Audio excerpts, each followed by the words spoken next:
would it be fair to say anyone who has assets, children, or preferences on what happens to them, should probably have a will? Or every adult does need a will. You should have a will on your 18th birthday. Are you going to? Is that what you're going to be first thing in line, Monday morning on your 18th birthday? No, let's be realistic. But every adult should have a will. There's no minimum asset thresholds. And like you said, even if you don't have, this huge amount of assets, you don't have children, you still have final arrangements and you still have some property that you will dispose of, whether it's high value or sentimental property. You need a will. Every adult needs a will. I wanted to talk to someone who I think really understands all of the advanced tactics people are using to both avoid taxes now, avoid taxes in the future, be able to transfer money to their children. The estate tax is it makes all other taxes look low. So just the federal tax rate alone is 40%. It does graduate, but it gets to 40% pretty quickly. And that's just federal. So then you can start to layer on state taxes on top of that, and it can get much, much higher. Now, some of these state estate taxes actually start at levels below this 12 million, depends on a state by state basis. But the federal is the most punitive. And that's primarily what people are concerned about, is if they're trying to pass on as much of their hard-earned wealth to their kids or grandchildren, how do they work around the estate tax? And this is where estate planning comes into play. Hello, and welcome to another episode of All the Hacks, a show about upgrading your life, money, and travel. I'm your host, Chris Hutchins, and I'm excited to have my first 2 interview episode today. We'll first talk about estate planning with Patrick Hicks, a lawyer who recently became the General Counsel for Trust and Will. Now, if you're not familiar with estate planning, think of it a little bit like risk management for your family. It's a way to protect and guide your loved ones should you die or become incapacitated. Now, I know that's not the most exciting topic for a dinner conversation, but I promise it's an important one, and we'll get into some really tactical advice. After that, we'll talk to Mahadevan, who runs a company called Valur, which is really democratizing access to the kinds of trusts that wealthy people use to limit the taxes they pay. It was so fascinating to hear about some of the crazy ways that people avoid giving the IRS more money. I know this is a longer episode, but both of these conversations were on similar topics and were so interesting that I thought it would be worth combining them into one. So let's jump right in.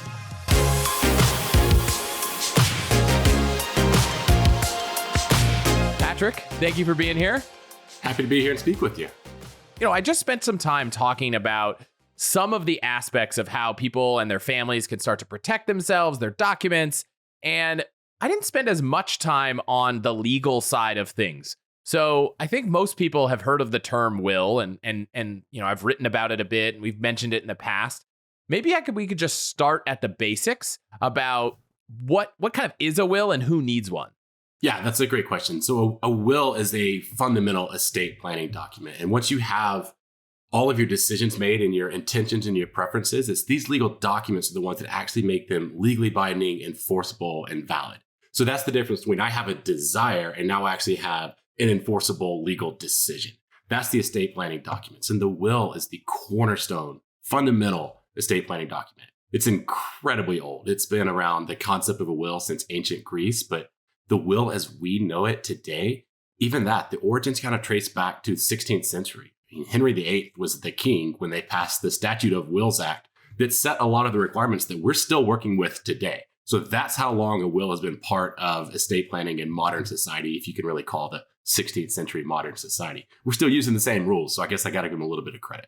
Wow. I didn't know the history. Are there a handful of things, if you went through a list of what are the main components of it, the decisions that you want to think about before creating one? Yeah, absolutely. So a will, because it is a very fundamental document, it handles fundamental needs. And there's 3 primary needs that every will handle.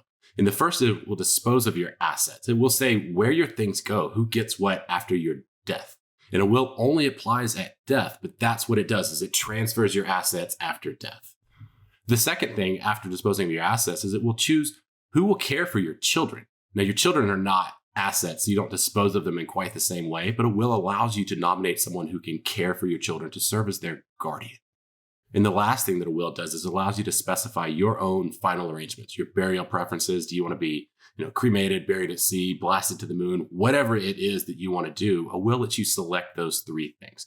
Dispose of your assets, someone to care for your children, and your final arrangements. Those are the core functions of a will. Would it be fair to say anyone who has assets, children, or preferences on what happens to them, should probably have a will? Or what would happen if I wrote a document, it wasn't fancy, and I emailed it to like 3 friends that just kind of said, here's what I want to do? Does that work in place of a will? Or, what's kind of necessary for this to all play out how you want it? Yeah, those are great questions. So the first one is every adult does need a will. You should have a will on your 18th birthday. Are you going to? Is that what you're going to be first thing in line, Monday morning on your 18th birthday? No, let's be realistic. But every adult should have a will. There's no minimum asset thresholds. And like you said, even if you don't have, this huge amount of assets, you don't have children, you still have final arrangements and you still have some property that you will dispose of, whether it's high value or sentimental property. You need a will. Every adult needs a will. But if you don't have a will, or if you're looking to kind of create your intentions without a will, it starts to get a little dicey because you can send that email or even draft a letter to your friends and say, in the event of my death, I want this to happen. And the question is that legally valid and enforceable? Is that enough for your preferences to be given actual weight in the eyes of the law? And in many times, unfortunately, the answer is no. And so when you have that result where you may think you have a plan, but the law disregards your plan and you wind up dying with no estate plan at all. And so let's take an example. Somebody has $50,000, 1 child, and a strong desire to be cremated, but no will, no email sent to anyone. Maybe they've told their spouse what they want, or maybe we can go through whether they do or don't have a spouse. But what would happen? Like, what would happen to that $50,000 without a will? What would happen to their child and who makes the decision on what happens to their remains? Yeah, so if you die without a will, that's known as dying intestate, or intestacy is the process that you go through. And that simply means that you have no will at death. And every state has a set of laws that will apply that says, if there is no will, here are the default laws. And those default laws attempt to kind of fill in all those holes. So it will say who's responsible for making decisions, or where assets might go, or who might have priority to care for children. So it's an attempt to fill in those gaps, but it's not a perfect solution by any stretch. In your situation, that $50,000 would most likely be split between the surviving spouse and the surviving child. So $25,000 to each of them. And that's just that default law. Now, that spouse might be the person who has the presumed authority to make decisions, who could say, hey, I happen to know that this person wanted to be cremated, so we're going to choose cremation. But if they don't know that, or if they disagree with that, if you've never expressed that preference at all, that spouse may have the legal right to act, but they don't have the knowledge of what your preferences are. So you have to have both sides. You have to have clear intentions, and you have to have legal authority. And without a will, you're really running a risk that you don't have either of those. And if you didn't have a spouse, what happens to children or assets? Or if you don't have children, what happens to assets? Yeah, so if you don't have a spouse, you don't have children, most of these state laws, what they have is a set of essentially an if-then statement. So if you have a spouse, everything goes to your spouse. And if you have a spouse and 1 child, it's divided equally. Spouse and 2 children, it's just kind of, corresponding, cascading set of decisions. But if you really boil it down, all of these laws basically say assets pass to your closest living relatives. So if you have a spouse, maybe your spouse or your kids. And if you don't have one, it might be your parents or your siblings. Maybe you can go out to your grandparents and your cousins. So if you're really isolated and don't have close family, it might still pass to your cousins. The problem is getting that process completed, getting to that finish line could be a difficult step. And it's just sometimes, by the time the assets get to that cousin, the assets might even be depleted by fees and expenses. And so you're really starting to eat into the beneficiary's actual receipt of, funds from your estate. And I assume if you had neighbors who were kind of unofficial godparents to your children, and your desire was, I wish they could take our kids, and you didn't have a will to state that, I imagine that would probably be a difficult thing because, neighbors and friends probably aren't in the kind of statutes of if-then statements. Right, absolutely. And so, if you have assets you want to leave to your neighbors or your close friends, the law it doesn't look at that at all. If it's you're either a family member or you're not. So if you have something like that, you really critically need an estate plan in place. But with children, it's even trickier because ultimately the court is compelled to do what is best for the child.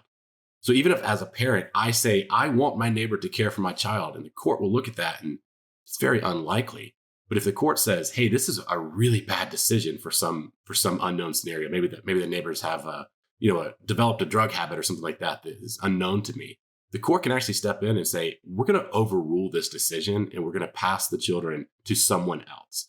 And it kind of leaves the court with almost too many options. Should we give it to a family member? Should we give it to, close friends? Or does the child fall into the system, the foster care for the state?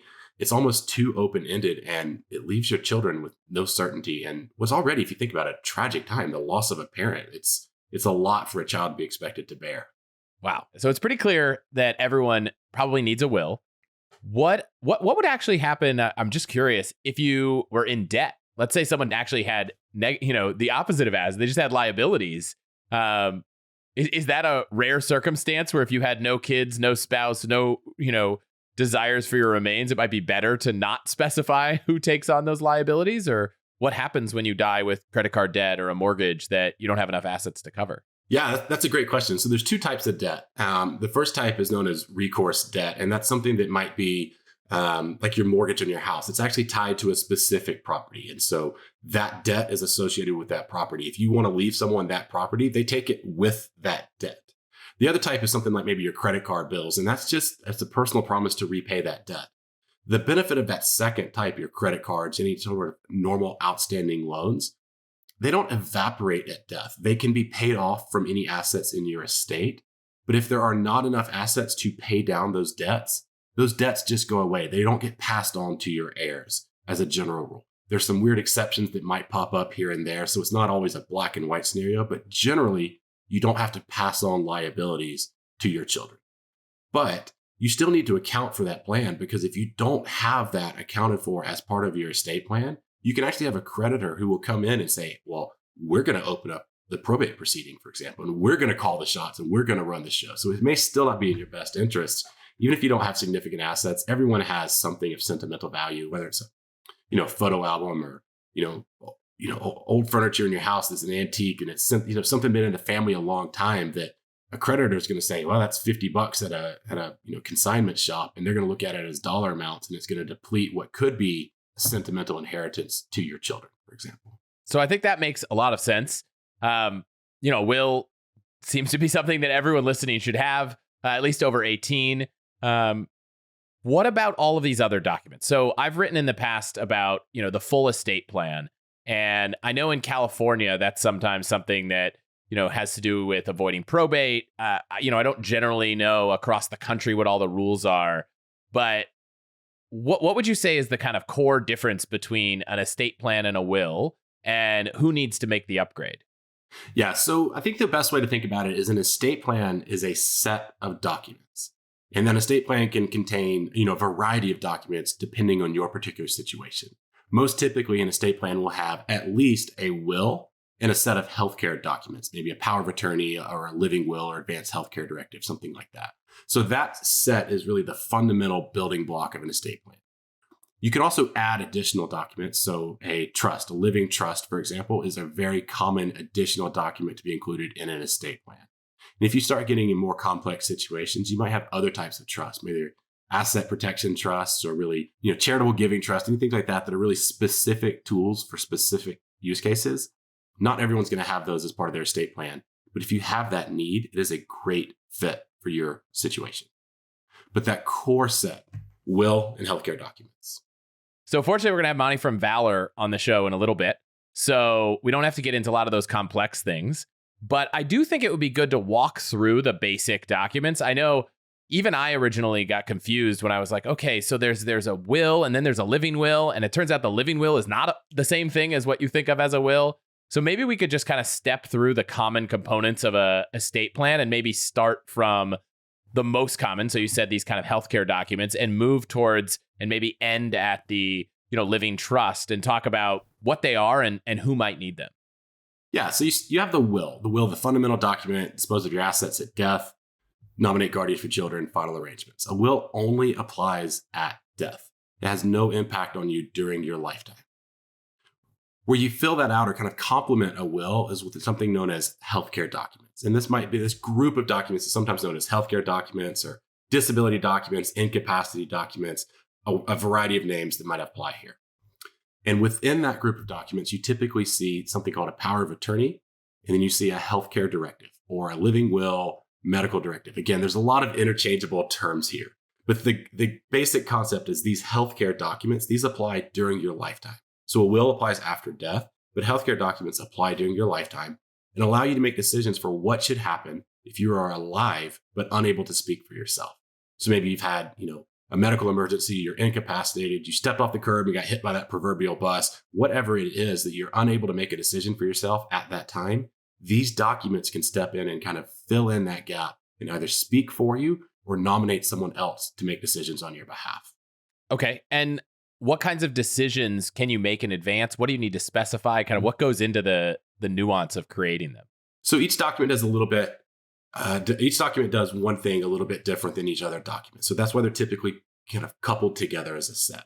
The power of attorney handles your financial affairs. And essentially, it's everything that's not medical. So it ranges from banking and taxes to real estate, anything that you need to do as a transactional matter other than dealing with healthcare. That's where the power of attorney will fill in. And this essentially allows you to designate someone else to sit in your place, step into your shoes, and make decisions on your behalf. That's great to cover a wide range of really common needs. The healthcare side, you have a set of documents known as either a living will, an advance directive, a medical directive. Again, a lot of different terms can be used interchangeably. And these do two things. One, they specify your medical preferences. So what type of care do you want to receive or not want to receive? You can make choices for yourself. But the second thing they do is they nominate someone else, again, to fill in those gaps. So if a decision has to be made and you haven't spoken in advance, who answers those questions for you?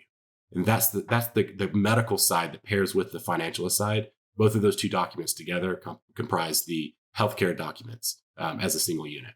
And I know for having filled out these documents, one of the big decisions you often talk about is kind of plans for life support. So for anyone listening and you're kind of thinking, what kind of decisions would I want to make? It's, if you were in a coma, how do you want to treat that? What kinds of, the options are often like, go at all expense to try and prolong my life. Or if a doctor determines that we've done kind of as much as is reasonable, don't keep going. So those are the kinds of decisions that you might have a different opinion on than whoever's in charge. And, you can specify in advance.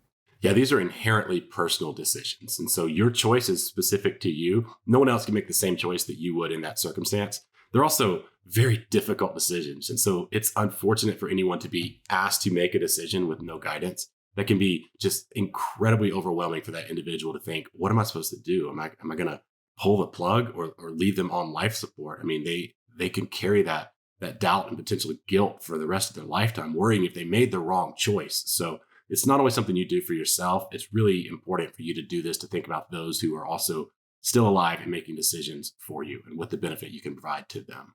And who would make that decision absent these documents? If I hadn't nominated someone to be my healthcare, I'm guessing the law stipulates, okay, if you have a spouse, the spouse makes a decision. Is it the same thing? The closest living relative is kind of the person who gets to make the call? It does. And it follows the same set of rules. They're different rules, but they're the same structure at least. So it'd be your spouse, your kids, your parents, closest living relatives. But you can get into a situation if you have 3 kids and they're equally entitled to make a decision and they disagree. What happens then? So it can be very important because you have to make one single decision. And in many cases, you don't have time to work out a dispute or go to court, get a court to intervene and make a decision on behalf of the 3 kids. Some of these decisions are very urgent. So having a plan is really particularly important for healthcare decisions.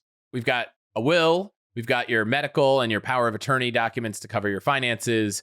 What are other things people should be considering when it comes to their kind of estate planning? So the other core document that many people should look at is a trust. And when I say trust, I mean a revocable living trust. There's a whole wide range of trusts, but we're talking about a revocable living trust. The revocable part simply means that it's able to be amended or changed or even revoked during your lifetime. And the living part just simply means you create it while you're alive. So it sounds kind of complicated, but it's the workhorse of modern estate planning. That is the document that the majority of individuals who look to add something beyond a will look to add a revocable living trust into their plan. Like the will, it allows you to make decisions, but after death, but it also applies during your lifetime. So a trust kind of blurs the line. It allows you to handle some of those lifetime incapacity issues, but also allows you to plan for what happens after death, where your assets should go, who should be in charge, things like that. I'll just flag for anyone listening. A lot of times, we've all seen some TV show or movie where some kid gets a trust fund and there's, tens of millions of dollars. And, I think my original, knowledge of it was like, trusts are just for millionaires who have, so much money that they want to limit how much goes to their kids. I've learned over time that is true. There are lots of trusts. They're actually usually more the irrevocable kind that have a lot of different tax and tax avoidance often benefits. And we're going to talk about those a little bit later because I think it's really fun to understand. But the revocable or irrevocable trust is really not a thing just for people with millions of dollars. But who kind of should be thinking about this? When does it make sense to kind of say, okay, a will and some of these healthcare documents is not enough. Let's look at the trust. Yeah, so there are a few reasons that you might want to look to add a trust to your estate plan. And the first, if you focus on what a trust does, a trust gives you more control over the distribution of your assets, when and how those assets are distributed to your beneficiaries. So this might be useful if you have young children. You might want to look to add a trust because that allows you to say, hey, I want my assets to go to my kids, but maybe not at age 18. I want them to go at age 25 or split half at 25 and half at 35. You have a little more control over when and how assets are distributed. Similarly, if you're in a blended family or if you're a second marriage situation, a trust allows you to do a little more in terms of, I want to support my spouse, but I want to ensure that ultimately those assets pass to my children. I don't want to worry about leaving everything to my spouse and then my spouse either getting remarried or leaving everything to my stepchildren with my kids receiving nothing. So those kind of complex family dynamic situations, it's a great option for a trust. Beyond that, though, a trust has one feature that a will does not. A will goes through probate after death, and it becomes essentially a public document. And a trust stays private. So if you want to have a little privacy in your affairs, particularly after your death, a trust gives you that, and a will simply does not. But the primary reason for most people to look for a trust is to avoid probate entirely. And that's something that a will, by nature of a will, it goes through probate. And a trust just simply bypasses the probate process entirely. And that can be a massive savings of not just time and effort, but money for a whole lot of people. So I have a couple questions there. One, what kind of is that general cost? And two, at least in California, I've kind of always heard this, if you have less than $100,000 in assets, you kind of, a will can avoid probate. So think about a trust when you cross that threshold. Is that still true? And what does the process look like? Yeah, so the probate process, it deals after death. It allows you to essentially prove that the will is valid, appoint the executor, carry out the terms of the will. It seems like an orderly process. It's anything but. It can take, measured typically in months or years. In California, a 2-year probate is close to the norm these days. So the fees involved with probate, they vary by state, but then they also vary by the facts of your particular estate. In California, the threshold was recently raised and it's now $184,000 of whether or not you can have some sort of short form probate or if you have to have a full probate. Once you reach that threshold, the amount that you're actually going to pay in terms of fees and expenses, it's basically a percentage of the overall value of your assets. But as a quick example, if you have $1 million of assets in California, you might look to pay, maybe $50,000 of fees all out the door to get through the probate process. And just to clarify, that $1 million is the gross value of your assets. So if you own a home and you're heavily mortgaged, you maybe have $1 million home and $200,000 of equity, you're still paying that $50,000 on the full $1 million value. You don't just look at the net value of your assets. That $50,000 can be a pretty heavy bill for someone to pay on top of their ongoing cost to maintain their standard of living. Where do those assets, do they just pull those assets to pay for probate out of whatever you had in your bank account and whatnot and sell your investments and that kind of stuff? Yeah, if you have liquid assets available, they'll come from that. Otherwise, you might be forced to, mortgage a house or even sell assets that are, illiquid in order to generate these funds. And that can happen. You do see surviving spouses who have to sell the family home because they cannot come up with the cash to pay for probate, or they can't maintain the mortgage payments after death, particularly with a loss of a source of income. So life insurance proceeds is a great opportunity to pair life insurance with your estate to ensure that there is cash available. But if you don't have that cash available, it's coming from other assets, and ultimately it's going to reduce the amount that passes to your beneficiaries.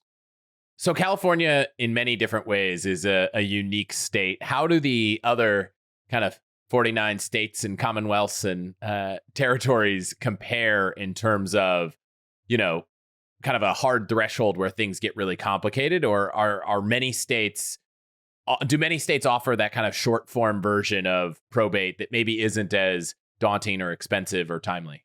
Yeah, most other states are not quite as burdensome as California with respect to probate. California, if it's not the worst, it's competing up there with maybe a couple of other states to be among the worst states in terms of probate. A lot of other states, it's a more streamlined process.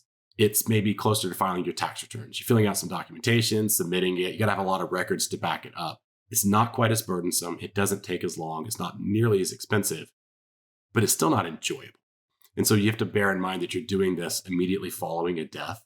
So there's a lot of emotion going on, a lot of just, mental struggle happening. And then, hey, let me go fill out, this really complicated equivalent to a tax return. It may be easier than California, but it's still something that a lot of people might look to avoid. Without the fees of $50,000, you can definitely get away in a lot of other states without a trust. So you don't necessarily have to have a trust in every state, in every situation as a universal rule. Many people still want a trust because it does have other benefits outside of probate, those additional control over distributions and the privacy benefits. But it's not necessarily the probate factor alone requiring the use of a trust. Are there other states that if someone's, listening and in that aren't California that are equally kind of challenging, or maybe not as challenging, but states where a trust might make a little bit more sense? Yeah, so there are a couple states. So New York is actually fairly difficult, not surprising, has a lot in common with California. You also get some interesting things like Cook County in Illinois. Not the whole state of Illinois, but Cook County in Illinois can be difficult to go through the probate process. So as a general rule, if you're in a bigger city or a higher net worth area, you tend to have a little bit more going on. The courts might be more congested, so the whole process just gets a little more bogged down. If you're in the Midwest, most of those states, that tends to move a little more efficiently. So if you aren't sure what your local rules might apply to you, just think about what it looks like if you were to go to the county courthouse and try to get, any sort of application. Is that relatively easy, or is that something you don't want to look forward to doing? And that should kind of give you a direction of which way to lean on how bad probate might be. I've gone through a couple different processes in my life setting all of these documents up. One time I had like a legal benefit at work where it turns out I could enroll, and I just did it for 1 year. I paid, a couple, maybe it's $15 a month. And at the end of I was able to go hire an attorney to drop these docs.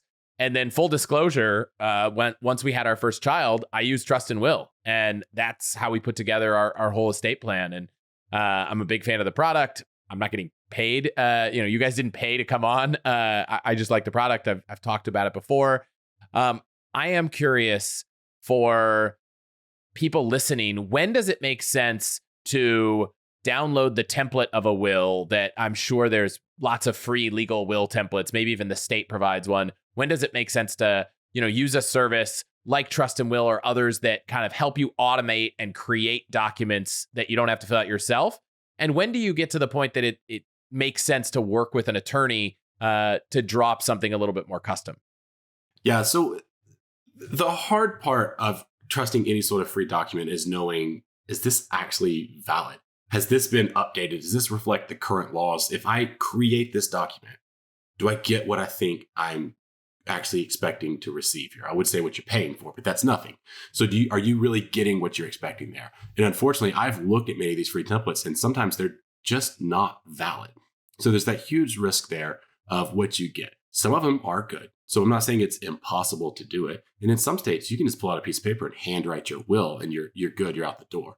The mechanics of it are less difficult than somehow knowing what to say to carry out your intentions. So that's where you might want to look at something like Trust and Will. And if you need to make a quick comparison, Trust and Will is kind of like TurboTax for estate planning. So yeah, you can download the forms from the IRS and fill out your 1040 on your own, but most people would rather have a guided experience through a tech platform like TurboTax. It just seems to make it all a little more comfort inspiring. You get more peace of mind, a little bit easier. Trust and Will, we really handle most needs for most people, where we really start to have some situations where you might want to go to an attorney. If you have really complex situations, or if you're expecting a fight after your death, it's probably worth it to go see an attorney. Or once you get into really high net worth individuals, if you're over about $5 million, we can still handle that at Trust and Will. Our documents are sophisticated enough to handle those situations up to and including a taxable estate, 12 or 15, $20 million of total wealth. But you're probably going to get a better value if you actually go and pay the $5,000, $10,000 to have a custom document drafted by your attorney. $5,000 if you have $20 million in the bank, not that big of a blow to you. But $5,000 if you maybe have $500,000 in the bank, it starts to be a little harder to swallow that pill. And that's really where Trust and Will fits in for most people. Any other circumstances that might make someone say, okay, maybe working with an attorney does make sense? Well, special needs children is a particularly difficult situation. There's a specific type of planning that can be done for that. Trust and Will doesn't currently offer that, although that's something that's on our roadmap. So we hope to have that offered soon. But that particular situation, if you want to account for a beneficiary who has special needs, it's a great option to go say, hey, maybe an attorney is better for my use case. Beyond that, if you have things like a prenup that requires certain payments to be made at death, or even a divorce decree or a marital settlement agreement that says, upon my death, I ensure that I'm going to leave X amount to my former spouse, you may need to have custom language inserted into your documents. And typically only an attorney can provide that and ensure that the language in your documents complies with the requirements of that prenup or that marital agreement. So if you have a situation where you may think everybody's unique, and I don't want to say anybody is boilerplate, no one's template. But if you have a situation where you go, I just feel like I'm not a good fit for this particular reason, you kind of get that tingly feeling, that might be enough to at least call an attorney, see what they say. Maybe you can find some help. Maybe they go, oh yeah, I can easily handle this. It's not a problem. And you get a little guidance from them, but you kind of maybe use your own best judgment. If you feel that you aren't going to be a good fit, you probably are worth paying a little bit more just to get the peace of mind of having an attorney involved. Are there any financial or tax benefits other than avoiding probate costs that come with setting up a will? Come with setting up a trust? So trust can have some tax savings opportunities, both on a federal state tax or even a state tax. For most people, that's not applicable. The current federal state tax thresholds are so high that it's just not something most people have to care about. But a trust can be used to at least efficiently pass assets without incurring additional taxes. So if it's something that you're concerned about, it can do that.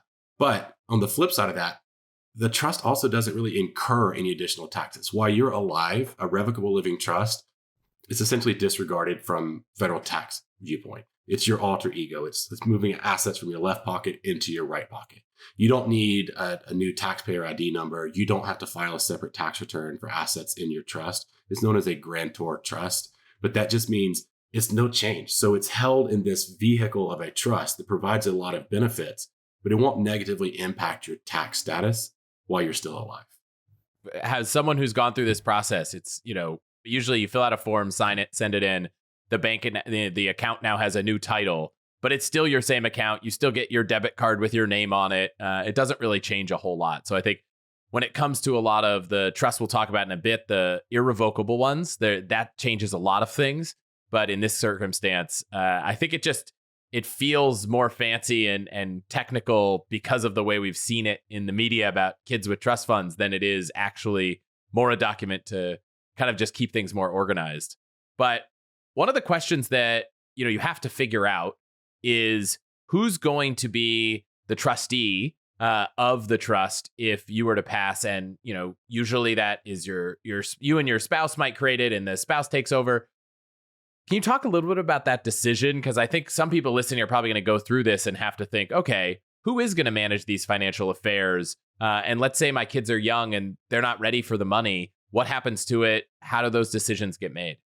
So the trustee, they're kind of like the CEO of the trust. They have a lot of administrative and financial responsibilities, and that includes everything from keeping records, paying taxes after death, making sure that distributions are actually made. They also work with a lot of professional advisors, whether it's a lawyer, an accountant, somebody like that. They have a lot of maybe more sophisticated requirements.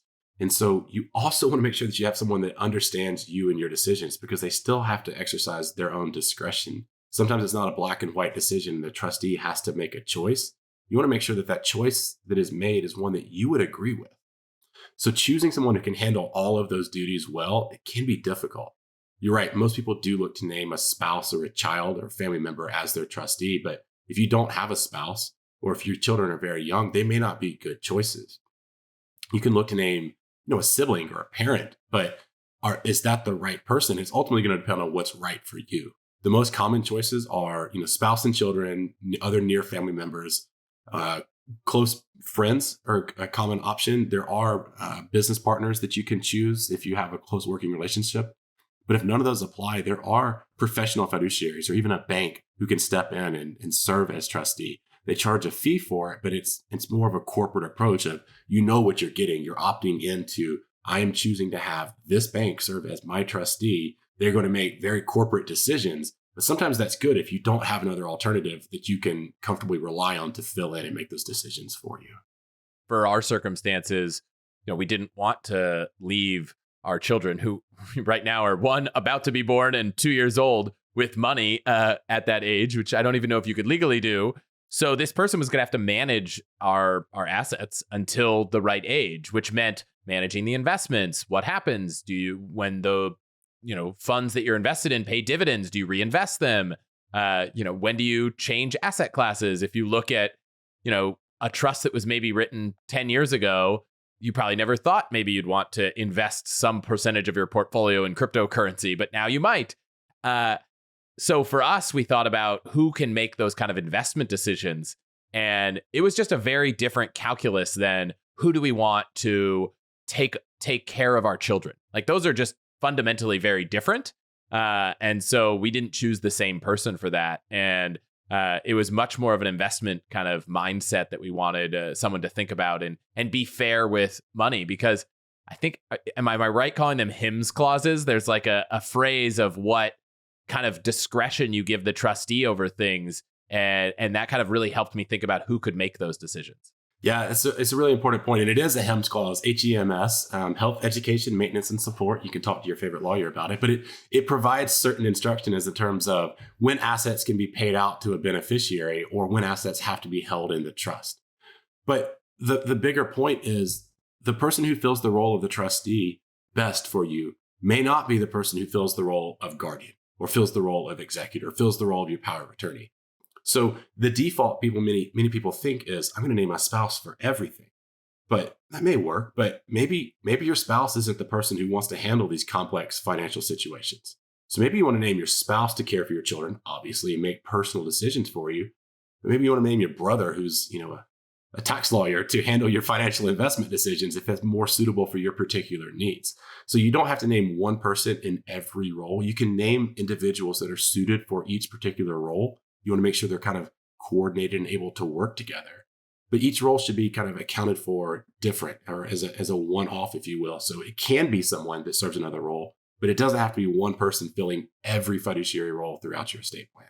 And one thing we did, which I think isn't required, but we kind of wrote a side letter for the kind of successor trustee, because they have these ability to control the health, the education, the maintenance, how much the kids go to private school or not? That's a financial decision. The trustee would get to decide that.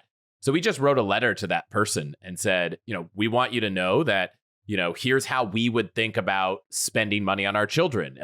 Would we want them to have some money to go on vacations or study abroad, things like that, where it was less about, we thought this person would make the wrong decision, but we just wanted to make it easier for them to make the decision we would have made. So while I don't think you guys have built in like a feature to write a letter to a friend, which doesn't really need a product, but that is something that we did on the side just to make sure that we weren't doing what a lot of people do. And if you Google online, there's some crazy Reddit posts about people saying, well, did you decide that my kids will only be able to pay for, the trust will only pay for their college if they get above a 3.7, and then someone said, well, I don't know. What if it's a 3.6? And you get into these really tough situations where if a kid were to get sick or have an accident, maybe their GPA drops. Now you don't pay for their college. And so we took the approach of not trying to outline every little nuance of everything that would happen, but to choose a person we trusted and give them some guidance and kind of give them the discretion to make those decisions. That's always been my professional recommendation. Is it's really hard to predict the future.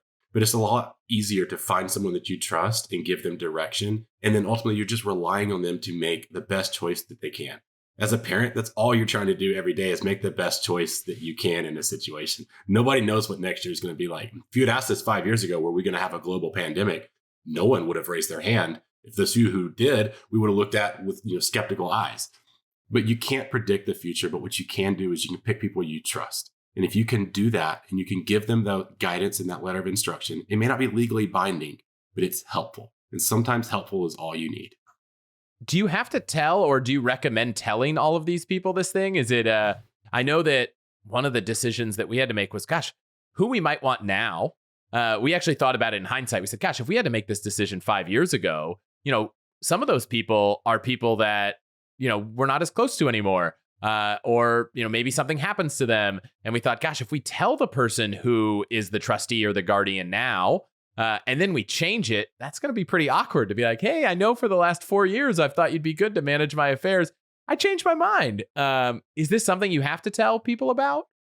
You don't have to tell anybody. You don't have to, but generally it's a good idea to tell people. And when it's a good idea, what I mean is having that conversation in advance is one of the easiest ways to avoid conflict or disagreement or dispute after death.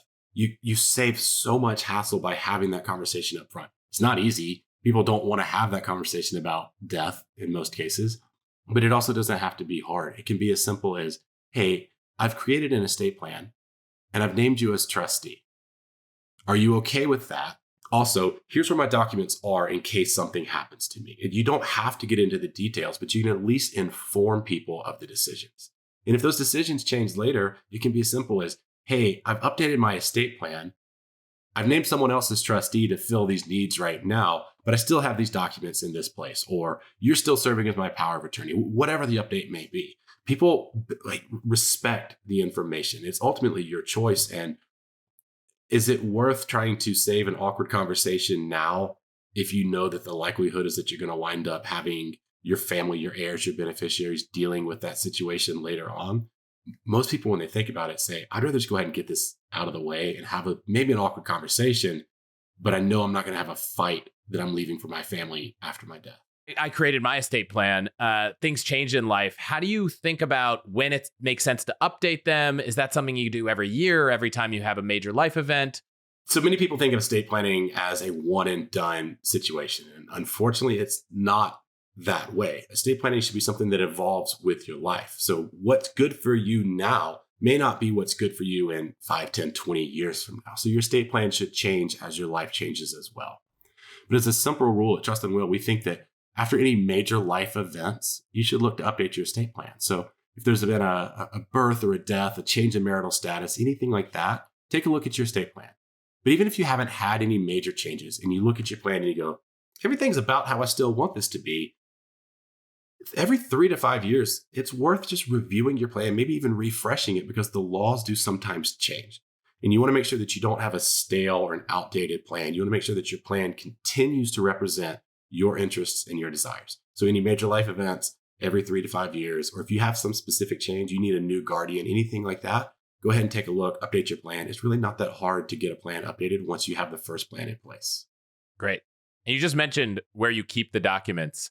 I'll share a company that I started using on my own called Trustworthy, which is basically this kind of like family operating system where you store all the documents that while you're alive are great for just managing between your partner. And were you to pass, you can actually nominate people who find out in advance that were something to happen, they can reach out to the company and get access to. So we've put things like our estate plan, our insurance documents, just where we hold bank accounts and financial accounts, all those kinds of different things we put there, and then just sent a few friends that we trusted. Here's where they are. If something happens to us, you know where to get them. So that's another company like Trust and Will that I use. So my Trust and Will docs are in my Trustworthy account online. And that's great. Trust and Will. We've recently added the ability to upload additional documents to be stored with your estate plan. It's a slightly different approach. Ours is typically focused more on the estate planning side, but the ultimate goal is to make sure that all the documents that you need, which includes your estate plan and things like your insurance documents, other important information, they're available to the people who need them. So absolutely find a solution for that, because having a will is the first step. But having a will that no one can find doesn't do you any good. You need to make sure that people know where that is, how to access it when they need it. So it's important to have the document, but make sure that it's also still accessible when it's needed. I've talked to a few people that have gone through this process, and unfortunately, they got held up at the last step, which is getting all of these documents signed and notarized. It's been a couple years for me. Has anything evolved in the world of online notaries such that getting your documents signed and executed in a way that they're enforceable by law is easier than, driving to a notary or having a notary come to your house? A little bit, but not enough. Estate planning, particularly wills, are the last lingering holdout in e-signatures and electronic notification, online notarization. You still typically have to have a paper document that you physically sign with physical witnesses watching you sign it and take it to a notary. It's very old school, very complex. There has been some improvement. There are up to about 10 or 12 states now that have digital wills and the electronic will law. So you can create and sign a document entirely digitally and make it a valid will. It looks like that's going to be a continuing trend. And so hopefully more and more states will have that each year, but it is a slow process. So it's still not the easiest thing to do, but it's also not that hard. You can go to a FedEx store, something like that, pay a few bucks, get a notary, AAA store, AARP office. There are lots of places to get a notary who can help you out. So the little bit of effort you have to put in, it's more than it should be, but it's not enough to let you avoid having a plan in place. That makes a lot of sense. Ask your bank. Some banks I've found are willing to do notarization for free. Some of them are only willing to do it on non-estate planning related documents. So we were fortunate when we were doing some stuff with real estate that, Wells Fargo was willing to notarize things for free. We were unfortunate that they were not willing to notarize any estate planning documents. So we did a search on Yelp. We messaged some mobile notaries, and I was surprised that it was less expensive than I thought to get it all done at once. We actually, walked across the street to our neighbor's house and did it all there. So we weren't, asking them to be our witnesses and having to drive down. So that's another option for anyone listening.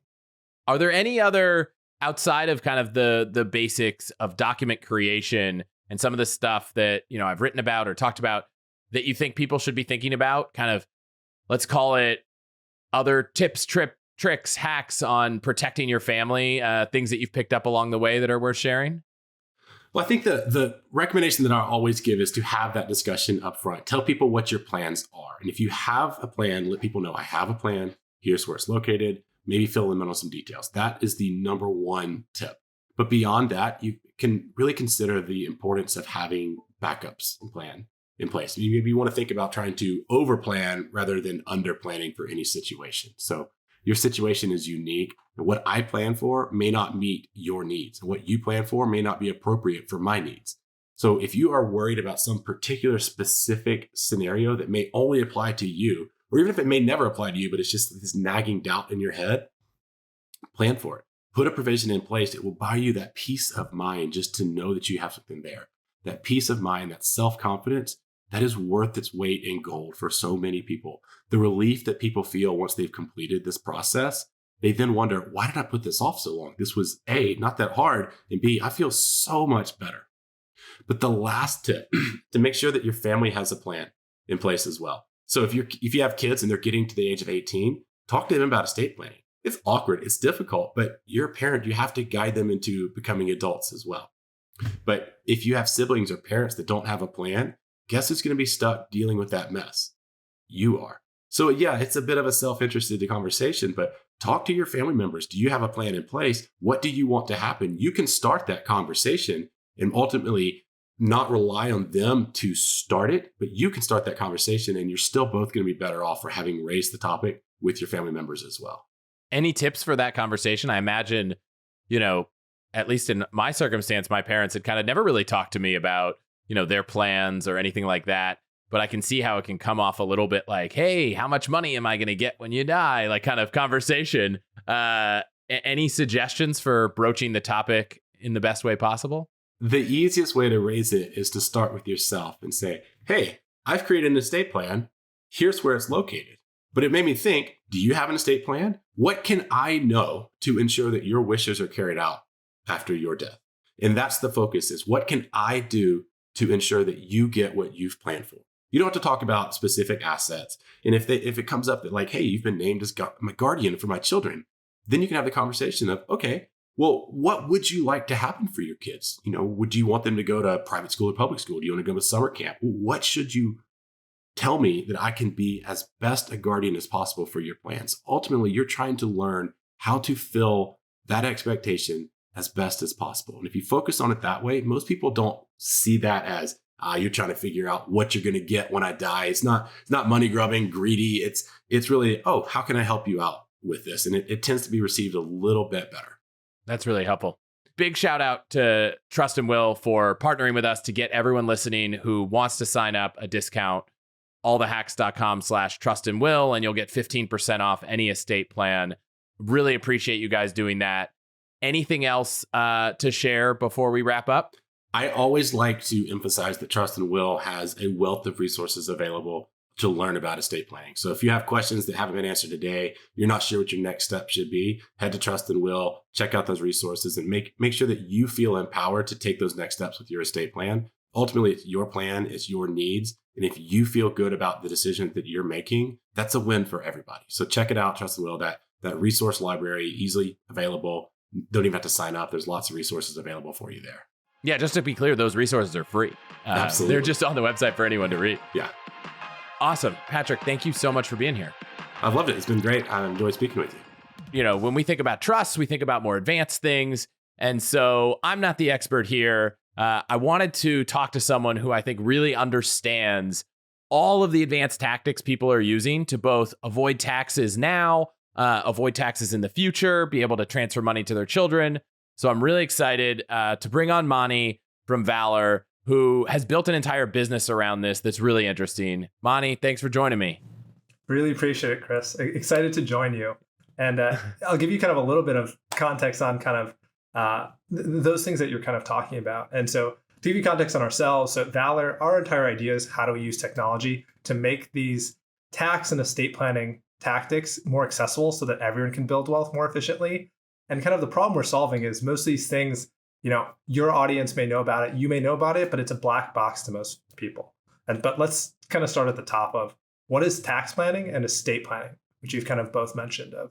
When most people think about tax planning, it's how do they use legal tax rules, things that the IRS has okayed or the government has okayed, to reduce their taxes. So this could be their taxes on their salary, their capital gains, their stock they've received from their company, or their side hustles. It's how do you take advantage of whatever rules and opportunities the government has laid out to reduce your taxes so you can keep as much income for your use during your lifetime. That's kind of where tax planning is really focused on. Now, estate planning is thinking about a little bit longer time horizon. It's taking the assets and the wealth that your family have built up, and how do you pass on as much of that as possible to the next generation? And kind of the big constraint here is the lifetime gift exemption. So I know this is something you probably know about, Chris, but in the US, you're allowed to give, there's a limitation on how much you can gift in assets to other people before the government starts to tax it. So as of now, the individual limit is a little above $12 million. So that means as an individual, you can give $12 million, or as a couple, a little above $24 million before the government starts to tax your assets with the estate tax. Which is a really high rate, right? Yeah, the estate tax is it makes all other taxes look low. So just the federal tax rate alone is 40%. It does graduate, but it gets to 40% pretty quickly.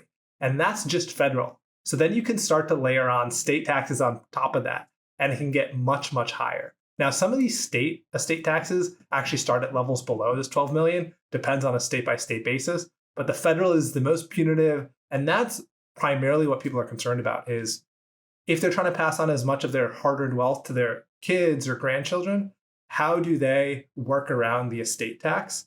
And this is where estate planning comes into play. So it's a little bit different time horizon of, are you focused on how do you maximize assets for your use? Or how do you maximize assets for future generations? Or some combination. And that's where more of these different structures come into play, like irrevocable trusts. Yeah. And we've talked a bit earlier about, kind of the basics of estate planning. And I think what you're doing is interesting because it kind of marries the two a little bit. Some of the tactics that we'll talk about are things that you might be able to use, even if you're nowhere close to, hitting $24 million with a spouse. And some of them might be less ideal or not worth it if you're not that close. And just so everyone knows, I'm not an attorney. Monty, I don't think you're an attorney. This is not meant to be personalized financial or tax advice. But we're just kind of going to explore some of these tactics that I think are really kind of mystified. You hear trusts and people are like, oh, they're so fancy. I just want to break down a bunch of them and walk through them so people understand what they are, how they work, how people are legally kind of either avoiding or postponing taxes. And for many people, how they could fit into their lives and when they make sense. Yeah, that sounds great. I wrote a newsletter a few months ago and I did my own research, and I'm not the expert like you are. And I found, I'd known about a few of these, and I wrote about GRATs and charitable remainder trusts and ILITs and family limited partnerships. Those are the things I kind of like highlighted and wrote a paragraph on. And even in just preparing for this interview and looking at your company, I realized, gosh, I really didn't know what I was talking about then. And I caveated it with, I don't know what I'm talking about, but this is my quick research. So I'm glad we can clear things up. So maybe we start with charitable remainder trusts. At a high level, charitable remainder trusts are typically used for people when they're selling highly appreciated assets. Because you can take advantage of their core thing is their tax exempt structure. And the easiest way to understand these and the most relatable thing is for most people is charitable remainder trusts are very similar to a standard IRA that most Americans use to build their wealth. IRAs, just as a quick reminder, it's individual retirement accounts and the core benefit for most people is that you can contribute between $5,000 to $8,000 per year to your IRA.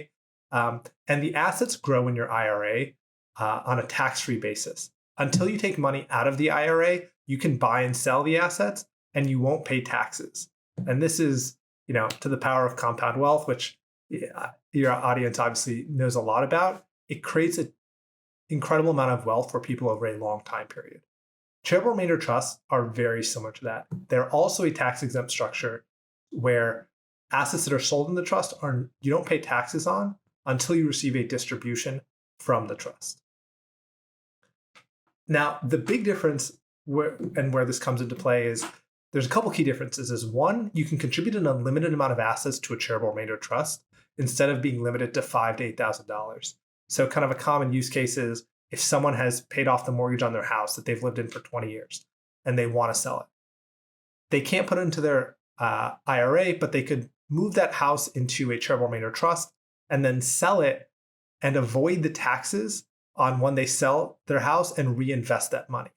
So just to take kind of a quick example, let's just say the house is worth $1 million, and to keep numbers simple, their cost basis was close to zero when they bought it. So they bought in a really great place that's exploded in value. If they lived in California, they would probably, when they sell it, pay 35% or $350,000 in taxes and take away $650,000 if they didn't do anything. But instead, if they put it into a charitable remainder trust, they would upfront get about 10% of that value as a charitable deduction to write off their income. So $100,000 charitable deduction. But critically, when they sell that $1 million home, the trust wouldn't owe any taxes on it. So it would keep $1 million to reinvest, to put into the market, or kind of any of the other investment options that they're looking at. And just kind of with simple math of if you have $1 million invested at the market versus $650,000, you're going to generate a lot more income and wealth for yourself. That's kind of the key piece. So let's say you work at a company, you've got some shares. When they were granted to you, they're really inexpensive and you exercise them. Now they're worth a lot.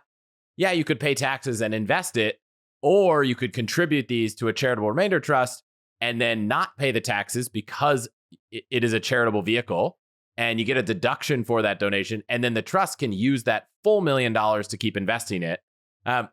So if you otherwise were going to donate $1 million to charity, that seems comparable. But can you talk a little bit about how this is not just something that is beneficial to charity, which it is, but it also is beneficial to you? Yeah, it's a great question. This is where a lot of people are wondering, like, why is it called a charitable remainder trust? And kind of the way that this works is every year from a charitable remainder trust, or at least annually, you're allowed to take money out of the charitable remainder trust. That amount is set up front when you create the trust of what percentage of trust assets it is. But that's kind of the critical thing. Is the core part of this is that you're expected to get 90% of the value out of the trust, and the charity is expected to be left about 10%. And so that 10% that you leave behind, this is what enables the structure to stay tax exempt, so your assets can grow. And you only give that 10% at the end of the trust term. And for most folks, this is at the end of their life. So this will be, they'll take their highly appreciated equity in the company, they'll put it into a charitable remainder trust, they'll sell it, they'll keep that entire principal in the trust, reinvest it, and then every year they can start to take distributions from that trust. And then at the end, they'll leave a little bit piece when they pass away that'll go to a charitable cause that they care about. So it's kind of the easiest way to think about it is the government is giving you kind of a 0% interest loan on your taxes so that you can reinvest it in the market in exchange for leaving a small percentage for charity at the end of the trust. Yeah, and I've seen the calculators you make on your website, and because you're able to, invest money without paying taxes and grow it, along the way, it turns out you end up, over your lifetime, usually with more money coming back than you would have otherwise. So you actually, the charity benefits and you benefit.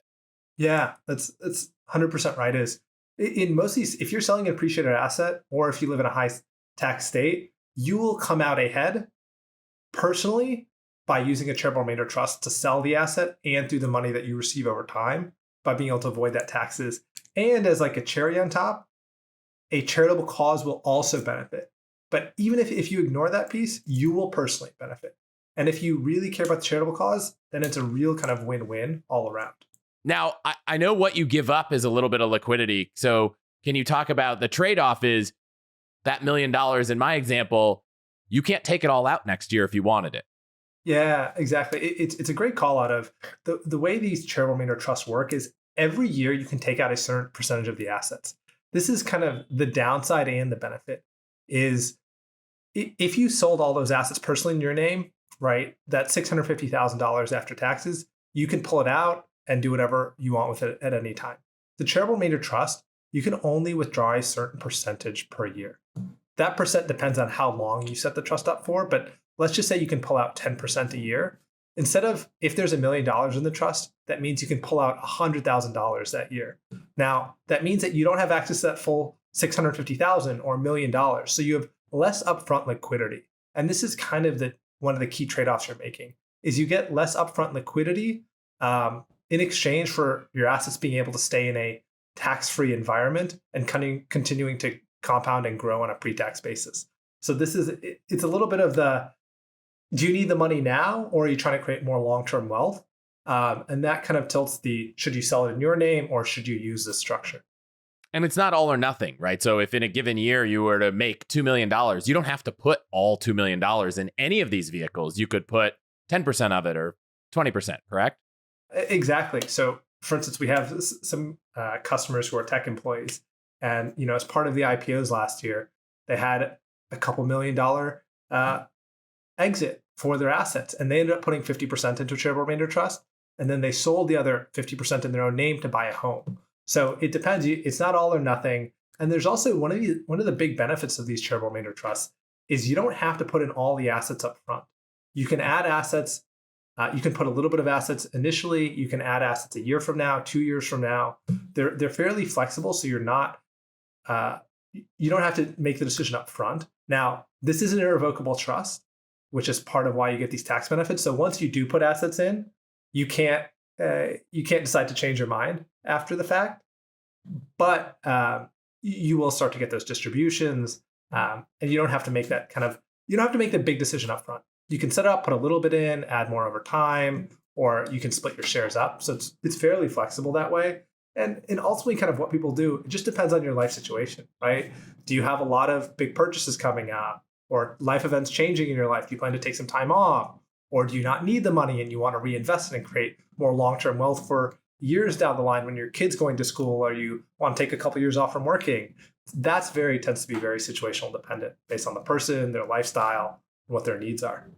One quick follow-up. So yes, it's irrevocable. You can't take the money out, but how much control do you have over the investment? Is this like can you set it up in a way that you have just a brokerage account and you can go in and trade and buy anything?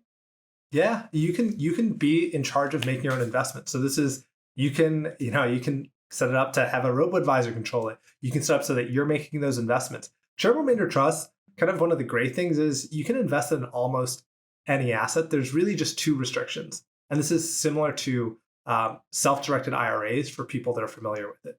There's what's called a self-dealing prohibition, where you can't invest in assets that you will personally benefit from. So for instance, the charitable remainder trust could invest in a rental property for real estate, which it's allowed to do, but you couldn't buy a rental property and then live in it yourself.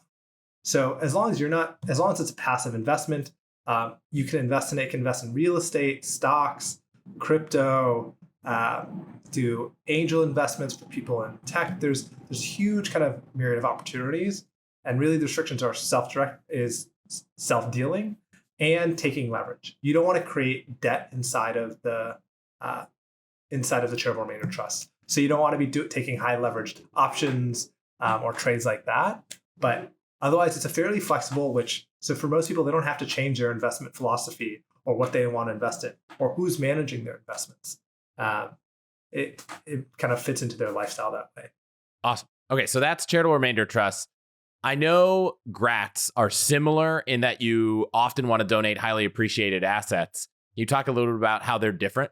Yeah. So one key thing is, in most cases, the people that are benefiting from the charitable remainder trust are the same people who put the assets in. So if you set up a charitable remainder trust, in most cases, you're also going to be receiving those annual distributions from the trust and benefiting personally financially. GRATs, and that's kind of in the tax planning situation. GRATs fit more into the estate planning bucket of solutions, where GRATs are focused on how do you efficiently pass on assets from one generation to the next, and are really focused on minimizing your estate taxes. So just to start with, GRAT stand for the Grantor Retained Annuity Trust. And kind of an interesting aside, the way that they were created was the previous favorite estate planning tool was called a GRIT. And Congress tried to outlaw GRITs. And when they changed the legislation to outlaw GRITs, they actually created a loophole that enabled GRATs, which are significantly more exploitative towards avoiding estate taxes.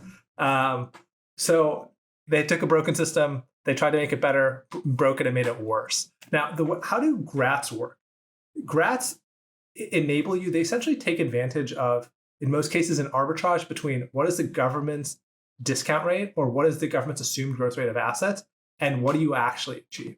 So let's take kind of an example of saying you're starting with $1 million, and let's say the government's interest rate is 2%, where it was not that long ago. Obviously, things are changing pretty quickly right now. So the government is assuming that a year from now, on that $1 million, you're going to gain 2% or $20,000. Now, and the way a GRAT is set up is that the GRAT, you set up for a number of years. And let's just say you set up for 2 years in this example. It is going to pay you what's called an annuity stream, which is why it's called a Grantor Retained Annuity Trust. It's going to pay you a set amount of money. Let's just say it's going to pay you $500,000 for 2 years. So in year one, it pays you $500,000.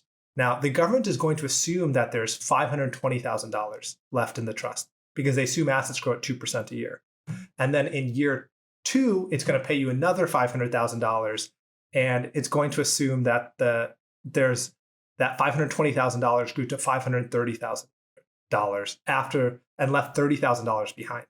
That $30,000 from the government's point of view is going to, in most cases, it's your kid or whoever you're trying to have inherit your assets. So the government assumes $30,000 passed on to your kid. Now, the reality that most of us know is your assets are probably going to grow faster than 2%, right? The historical market return of the S&P is a little above 10%. So let's say your assets are actually growing at 10% a year. So after year one, that $1 million is worth $1.1 million. Okay, you lose $500,000. There's $600,000 left. After that second year, when there's $600,000, there's now $660,000 left. That $500,000 then comes back to you, and then there's $160,000 left in the trust. The government, from its calculations, only says that you gifted $30,000 to your whoever in the inheritor or the beneficiary of your grat, even though you passed $160,000 on.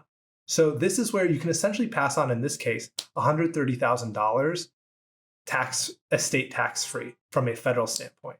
And this is the big advantage here is the higher you can grow your assets than the government's interest rate, the more you can pass on and avoid the estate tax. And this is to kind of your comment on highly appreciated assets, why has it become so valuable? If you take, let's just say, startup equity or something that has a low current market value, but you feel like there's a good bet in 2 years it's going to be worth 10 or 100x that value, the government's assuming if you put it in, it's worth $10,000 today, and let's just say 3 years from now it's going to be worth $10 million. The government is assuming that $10,000 is growing at 2% a year. So it's negligibly going to be worth nothing in $10,000 to $15,000 in 3 years. All of that upside passes on without paying the estate tax. That's so interesting. So it's probably not a tool that's useful to the average person who's, not even coming close to $24 million. But, if you own a business or you own a piece of a business that's worth tens or hundreds of millions of dollars, or you think you might, it could come into play. But, the purpose of this conversation is not to necessarily share every tactic that everyone listening can use, but to kind of like unveil the mystery behind some of these things we hear about. And so it's fascinating to hear how, and your example, by the way, was just for 2 years. I assume if we continue that example for 20, 30 years, the compounding of the, S&P at 10% leaves a whole lot more than $30,000 or what would have grown at 2%. Yeah, exactly. Every year that you do this, you're able to leverage the difference between the government's assumed growth rate and what you can get to pass on even more value. Kind of, to this example, like one of the more prominent examples was before Facebook IPO'd, Mark Zuckerberg, Sheryl Sandberg, Dustin Moskovitz, they all set up grats. They took the pre-IPO price of their Facebook shares. They put those shares in. They set up for, I don't know how many years. And then after the IPO, when the price popped of Facebook, all of that appreciation was able to pass on and avoid the estate tax. So this is to your kind of point of, if you have a family business that's worth 8 or 9 figures, or you're already above that, it's a really powerful tool to minimize those estate taxes and preserve as much of kind of your hard-earned income for future generations. That's so fascinating. Okay, we got a lot to get through. But I want to come back to charitable lead trusts and less about appreciated assets, but still helpful to avoid taxes in a high income year. You talk a little bit about those. So charitable lead trusts are the kind of the long name of it is charitable lead annuity trusts. And this is like a really powerful tool if you've got like a big bonus or short-term capital gains or high ordinary income to be able to write off your income today. And the way that this works is you set up this charitable lead trust for a number of years, let's just say 20 years, and you're putting money into, let's say you put $1 million into a charitable lead trust. You get $1 million charitable deduction today to write off your income. But you're not giving that entire $1 million away now. You're actually able to reinvest it. So you're able to take that $1 million, you put it in a charitable lead trust, you put it into the market where it's going to grow 10% a year, 8% a year, whatever your assumed is, and you get a charitable deduction now. Probably wondering, like, why would you get a charitable deduction now if you're not giving away the money? It's kind of similar in some sense to a donor advised fund, where with a charitable lead trust, you're promising for in the future years to give away a set amount of money to a charitable cause. So it could be a donor advised fund, could be a foundation, could be the American Red Cross, but you're promising to do that in the future. And so you can say that in year 2, I'm going to give $10,000, year 3, $15,000, year 4, $20,000. And when you are setting up this charitable lead trust, essentially the government is taking their interest rate and they're figuring out what is the present value of their future donations. And so they're taking that and they're giving you a upfront charitable deduction for the present value of those future charitable deductions. Now, a big part of this advantage is that discount rate that they're using. It's the same. It's again to the same kind of example as a grat. It tends to be lower than what you would be able to get if you invest your assets in the market. Right now, it's 2.2%.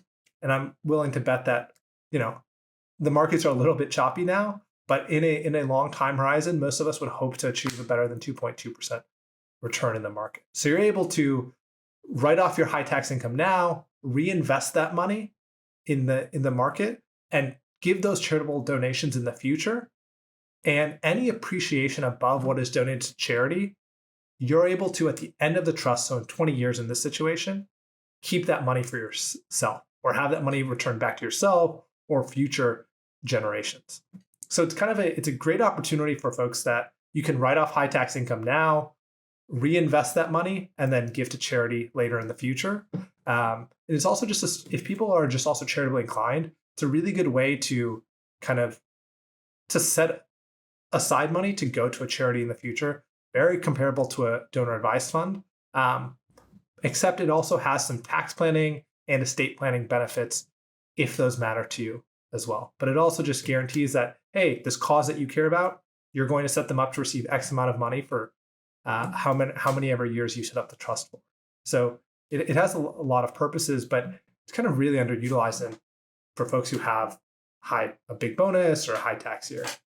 I know the assumed interest rate affects everything and the government's interest rate changes, but if you take an example of $1 million, you get that full write-off, you put $1 million in a charitable lead annuity trust, you're going to end up donating probably at least $1 million to charity. But because of the arbitrage, do you end up getting back $1 million? Like what ends up coming back, kind of ballpark it over 20 years or whatever is the easiest example? Yeah, the easiest way to think about this is the longer you set this structure up for and the faster your assets grow, the higher the rate. So if you set this up for 25 years and your assets are growing at 10% a year, you may get a 50% return on your capital than if you had done nothing at all. So it may be an additional $500,000 in absolute cash that you're going to get on top of that kind of whatever that million is going to compound to. In a circumstance like this, I would give away $1 million into a charitable lead annuity trust. There would be donations made, over the years, and I'd get the remainder. Had I not done that, I would have paid taxes, and I probably, if you're in the highest brackets in California, I might have paid $500,000 in taxes, and I'm, left with $500,000 to invest.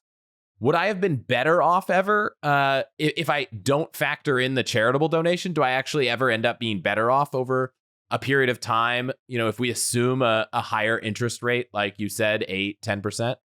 Yeah, this is where you can generate an additional like $500,000. And this is the whole point, right? Like, take your situation that you brought up. If you're in a high tax rate place like California, if you earned $1 million, you may pay literally half of it or more to the government. So you only have $500,000 to invest. Versus if you're able to avoid taxes on that $1 million, if you have $500,000 in the market versus $1 million being reinvested in the market, that $1 million is going to create a lot more compounding wealth. And even though that $1 million, you're going to give some of that to charity every single year, but just that $1 million compounding at 8% or whatever our assumed growth rate is here, it's going to, over a long period, over 20 plus years, 25 years, going to create a lot more wealth. For 25 years, kind of taking a base case, you'll probably create an additional $500,000 of wealth for yourself after taxes. Not factoring in the fact that you're generating probably at least that or more in charitable contributions. Yeah. So it's like you're creating an additional $500,000 of wealth for yourself. Plus you're creating probably $1.2-1.3 million in charitable causes to help advance things that you personally care about. So you're doing good in the world, you're creating wealth for yourself. It's a really powerful combination. And I don't know why, but for some reason, it seems like every time I talk to someone from New York, they all seem really excited about ILETs, which I know are related to life insurance. Is it as awesome? Is there a reason why it's so great in New York? I don't understand as I read them why they are as cool as some people make them sound. Yeah. So insurance is its own interesting niche, but world of where there's a lot of tax opportunities. Now, a big advantage, ILETs, the core thing is it tends to be more of an estate planning structure. The big advantage is you can buy essentially an ILET stands for Irrevocable Life Insurance Trust. And what you're really doing is you're buying life insurance, you're putting it into this irrevocable trust. And so you're really gifting the benefits of life insurance. So, i.e., the payout when you pass away to your kids or spouse or whoever it is. The big benefit is hopefully when you buy your life insurance, your risk of dying is pretty low. So your life insurance is valued at a pretty low rate. So let's say it's worth $100,000 now. It's worth $100,000. You put it in this irrevocable trust. Over time, you will continue contributing the premiums towards the life insurance. And that money in the life insurance is being reinvested in the market, or it's increasing the value of the policy as you naturally get older. And let's just say when you pass away, it's worth $5 million. That $5 million doesn't count towards your state gift limit. Because you contributed the asset when it was worth $100,000, it only counted as if you gave a $100,000 gift to your kids or your future generations. Even though when you pass away, it may be worth $5 million, that's the key benefit, is you're able to essentially lock in a low gift value and allow it to appreciate over time. Now, why is it so big in New York? I don't know. There's also a big thing to kind of broadly watch out with life insurance is there's a lot of people who take a lot of cuts of the pie when they're selling it to you. And it tends to be really lucrative for brokers, agents, advisors. So people do love to sell life insurance because they know they're locking you in for a really long time horizon. And so there's a lot of commission that gets spread out. I don't know if that impacts New York, but it is definitely a powerful tool. But I don't know if it's quite as important for folks who aren't worried about the estate tax to start with. Yeah, my advice for life insurance has always been that term life is like the thing that makes sense for almost everyone. And unless you're working with an accountant and an estate planning attorney that like together decide that there's some more complex way to take advantage of, whole universal, et cetera, life set in a trust, or even, and we won't go into it now, but private placement, life insurance, these other things. One, stick to term life. And two, almost all the other strategies are not really as beneficial unless you're kind of at, approaching, or over that 24 million estate tax limit. Yeah. Yeah. And that's, I mean, this is like 100% agree with that. I think in most cases, people a lot of times overthink this or they get sold to. Most cases, people should just do kind of the standard, right? Like this term life insurance, you know what it is, you know what you're getting, you're not being sold to and kind of being ripped off. Unless you have really particular needs or a team that's getting each different answer, where it's like PPLI, et cetera, which makes sense in certain situations, it's better to keep it simple. I agree. I even had a listener send me an email and say, hey, I spent the last 10 years selling whole life. Please don't tell anyone on your show to buy it. I won't name who they are because I don't want to get them in trouble with their job. But even a guy who sells it said he wouldn't recommend it. So and ultimately what I understand is with this estate tax limit, all of the estate tax planning tactics are really just about trying to take a bigger amount of money and fit it into a smaller amount now so that you can donate it when it's less and counts less towards your limit. Another one that I know I've found, which is outside of the kind of trust world, so I'll do my best to explain it, is around setting up a partnership or an LLC for your family. And the way I understood it was you create this LLC, you put assets in it, or a partnership, and you give the value of that business goes to your heirs, but the control of the assets stays with you. And so the IRS will give you this benefit of saying, oh, well, if you're giving your children a business that has $50 million, but you control all of it and they don't get to choose what happens, well, you could lose it all. You could make terrible investments. So we're going to give a huge discount. And I don't know what that discount is. Let's call it, I think it's closer to like 80%. So now you're able to say, oh, I'm giving my kids a $10 million business instead of a $50 million business. And then when you pass away, well, the control is transferred. And so my understanding is that all these estate planning tactics are like, how do you find a way to give large sums of money either now or in the future today when you can price them or value them at a lot less?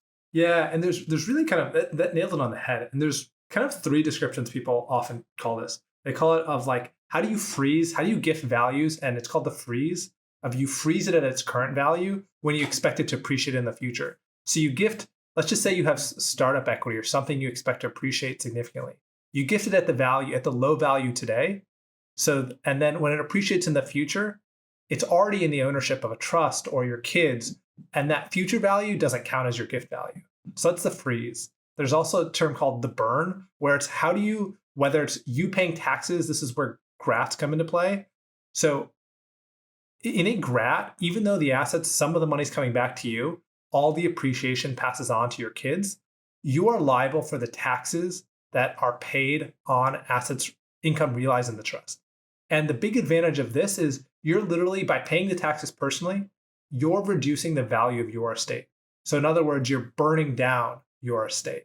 And then kind of the third category is discounting. And this is where whether it's control with kind of these family partnerships of you can do all sorts of structure these things in all sorts of different ways, whether it's control or it's a hard to value asset or that you reduce the intangibles. How do you reduce the value below what you probably think it's worth or what you can actually realize in the market? Like there's kind of a famous example where Phil Knight, the founder of Nike, took Nike shares, put it in an LLC, and then he gifted parts of it over time to his son. And each time he gave it to his son, it was at a discount because it was a non-controlling interest. And so he's able to take something like a 15 or a little bit higher discount on those assets, even though Nike shares are very liquid, right? We can sell them at any time in the market, but because it was part of this structure, they're able to discount it. And so as a result, from an IRS standpoint, he was giving less value, which means there's less taxable gifting for that he had to pay to the government. Yeah, I'm holding this this document up here that I got from Morgan Stanley at a talk once. And it's like, here are the better outcomes of using all of these strategies. And in this case, it's a crazy one that I'll run through it. Not the numbers, but it said, if you just set up a basic, revocable trust and you transfer money and you have exactly $45 million, by the time your children get the money 30 years later, you're going to have 281 million, but you'll pay 112 million in taxes and they'll only get $190 million. And they're like, but if you go through, and in this example, they set up a family limited partnership, a GRAT, and a revocable trust, and then 2 defective irrevocable trusts. So it's like the most complex, insane example that, by the way, if you have 45 or $50 million, you're probably working with someone to do stuff like this. But at the end of the day, it says your net estate post-tax with this example was $500 million versus the $198 million that you would have paid in the previous example, netting you an extra $300 million. So these are just, we talked about some of these strategies, and while they might not practically be relevant for most people listening, it's pretty crazy to kind of dig into the way they work for certain people and how they're able to unlock, in this case, hundreds of millions of dollars of value. There's one more thing that you guys do around stretch IRAs that I think might actually benefit people who are in circumstances like this. Correct me if I'm wrong. Do you want to talk a little bit about that? Yeah, and just to before we get into that, kind of to your point, it's kind of crazy. There's a lot of these things that are like the black arts, where it's people you hear about these trusts, and for most people they don't mean much, but the returns are pretty incredible, right? In that situation, it's an additional $300 million on $200 million of assets, and it's like these things. It's whether it's you have 50 million or a couple $100,000. There's a lot of these opportunities. Now, the big challenge for most people is kind of a sad fact is the US tax code for the last 50 years has grown by 150,000 words a year. What that practically means for, right, like your audience, they're smart, they're trying to learn these things. There's just no way you can keep up. And so what this means is unless you have that team of lawyers and accountants, like you're going to miss out on these opportunities and you're going to significantly fall behind. And that's kind of, and not to get too biased, that's the problem we're trying to solve is how do we use technology to help people find and take advantage of these opportunities? Because otherwise, the tax code's not built for someone who doesn't have high 9 figures. It's funny, you mentioned someone who has $50 million. Most of the situations we see in this world is there's folks with that, they don't actually have access to good folks in this because it's one of the hardest things to get access to is high quality folks who can help you with this tax and estate planning. Because guess what? Like all the family offices with billionaires, they tend to snap up the best folks in those spaces because it's just so valuable. right? Like you're talking about those results that you're seeing there, that's hundreds of percent of additional value for your children. If you're a billionaire, like what price aren't you going to pay? And there's no way that me or you or your audience can compete on a per hour basis or salary to hire that best person that that billionaire wants. And so that's kind of, it just creates this huge challenge for folks to take advantage of the stuff, despite how meaningful it is. But jumping to the kind of the stretch IRA piece, this is probably one of the most applicable things for most people of tax planning opportunities when they're, and kind of for context, most Americans, when they're building wealth for their retirement and their financial safety net, they use either a standard IRA or a Roth IRA. These are trusts. They're actually irrevocable trusts that the government has specifically created and outlined benefits for to help people better save assets for their retirement. And with a standard IRA, it allows you to contribute pre-tax money, and it allows the assets to grow in an IRA on a tax-free basis until you start taking withdrawals after you're 59 and a half. Now, historically, when people pass away and they have an IRA with money, they would do what's called over a stretch IRA or a rollover IRA, where let's say it was my parents, their IRA would roll into my IRA. And so it would stay on a pre-tax basis and it would keep growing and compounding. And I would wait until I'm 59 and a half to start taking distributions and paying taxes. Now, in 2020, there was a law called the Secure Act passed, which essentially stopped people from being able to roll over their IRA between generations. So now, instead of my parents' IRA being able to roll over into my IRA, I have to keep it in their account and I can keep it in their IRA for a max of 10 years. And then when I do withdraw it, I have to pay ordinary income tax rates on all the withdrawals. So if you're in California or New York, you may be paying 50 to 55% of those assets. The solution that's kind of come about since the Secure Act was passed in 2020 is people taking their parents' IRA being willed and rolled over into a charitable remainder trust. And the big benefit of this is when it passes the charitable remainder trust, it can remain in there for more than 10 years and keep compounding on a pre-tax basis. So you get a lot of the benefits of the stretch IRA, where instead of rolling over from my parents' IRA to my IRA, it is rolling over from my parents' IRA to my charitable remainder trust, but can keep growing on a pre-tax basis and isn't constrained to 10 years. And once it's in the charitable remainder trust, the appreciation after that rollover isn't taxed at ordinary income rates. So that appreciation isn't going to be taxed at 50%. If you're in California, it'll be taxed at 35% long-term capital gains. So you get more pre-tax growth, as well as you can pay lower tax rates on the withdrawals. So it's kind of a particularly, we see a lot of folks who are, parents are getting elderly and they're planning for how do they pass on these assets, particularly a lot of financial advisors who are trying to help their clients for intergenerational planning really roll this out to their clientele for them to help create more wealth in the family, preserve that. And it's also right now, it's because it's Secure Act was just passed in 2020. Most folks aren't aware of the best way to deal with it. Because again, unfortunately, the tax code isn't accessible. And so you've got a lot of folks where, they have money or they've contributed money through their life, but it's really hard to figure out what do I do, right? And even though it is meaningful, it's tough to figure. It's a tough challenge. I mean, you said some of the tax code's not accessible, but on top of that, a long time ago, before I think the kind of myths of the kind of tax avoidance trusts to avoid state taxes, which we won't get into now because I think it kind of came out that, a lot of states outlawed them. I was looking into this and I realized, oh, wow.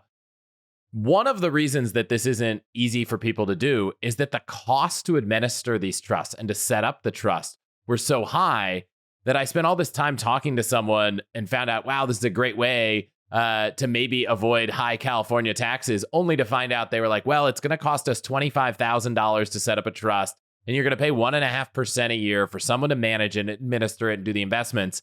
And I was immediately like, well, you should have said that up front because we're not talking about, I didn't have enough money for that to make any difference. But can you tell us a little bit before we wrap about how you guys are trying to make this a little bit more accessible and affordable, especially for people that might benefit from the charitable remainder, the charitable lead trusts, which, aren't necessarily tools for people with, $24+ million. Funny enough, the situation you talked about, that was the reason I started the company, was I went through that exact situation. And when I saw lawyers' costs and accountants' costs, it made it the ROI negative for me to set it up. And going through that process, you kind of realize there's a better way to do it. And so the idea behind Valur is, so we've automated a lot of the setup and administration for these charitable remainder trusts, charitable lead trusts, and grants, so that there are no legal fees up front. So instead of paying that lawyer $25,000, you're avoiding that. And then also the kind of annual fees to administer these trusts, we've dropped those compared to, compared to that situation, we're less than a sixth of their costs. Compared to most of the other folks we see in the market, we're less than half the cost. And the whole idea is, by dropping these costs, we can make the ROI worthwhile for more folks and help them build more wealth. And this is, we've kind of obviously both been building companies in this space. The whole premise of fintech is that you can create more value. You can use technology to enable others to build wealth more efficiently and open up opportunities. And that's kind of what we're doing here, is how do you take these kind of black box of irrevocable trust and wealth building structures that historically have only been available to those with 9 figures and help everyone build wealth? Yeah, it's fantastic. The blog posts you guys have written on the Valur site are great. They go into more detail than most companies do. I'm going to link to a handful of them in the show notes so that people can go check them out. If they have any questions or want to reach out to you guys, where should people find you? Valur.io, VALUR.io. Always happy to chat with folks there to answer more questions. We have, as you mentioned, a lot of content. We take calls with folks to help walk them through and understand these structures as well. So that's the best place to reach us. Awesome. Thank you so much for being here. Really appreciate it, Chris. We appreciate your time and love your podcast.